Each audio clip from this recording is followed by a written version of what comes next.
Barcelone doit une fortune en signature de joueurs. En fait, la dette de Rafinha est la plus importante et les paiements doivent encore être effectués par Lewandowski, Ferran Torres, Frenkie de Jong et Koundé. Si vous êtes curieux et souhaitez mieux comprendre toute cette situation, continuez jusqu'à la fin de l'actualité. Tout d'abord, je vous demande de vous abonner à la chaîne, d'activer la cloche de notification et de laisser un like sur la vidéo pour que YouTube vous diffuse toujours les nouvelles que nous publions quotidiennement pour vous sur notre Barça. La situation financière de Barcelone reste préoccupante. C'est du moins ce qu'affirme le journal espagnol Sport, qui a détaillé les dettes liées aux signatures de joueurs. La valeur totale atteint 207 millions d'euros.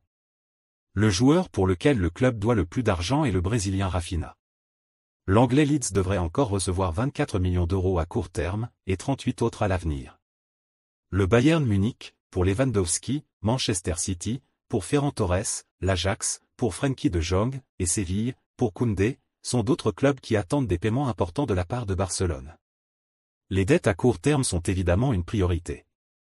Si vous ne payez pas, le club court le risque d'être poursuivi en justice et de se voir empêché d'embaucher des renforts par la FIFA.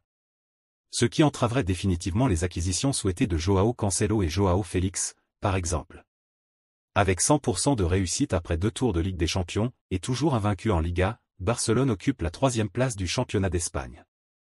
Ceux dirigés par Xavi Hernandez restent invaincus, mais comptent 3 points de moins que le leader du Real Madrid et sont toujours derrière Gérone, la surprise de la compétition.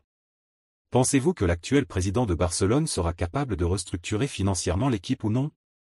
Dites-moi dans les commentaires quel est votre avis à ce sujet et en attendant les prochaines nouvelles.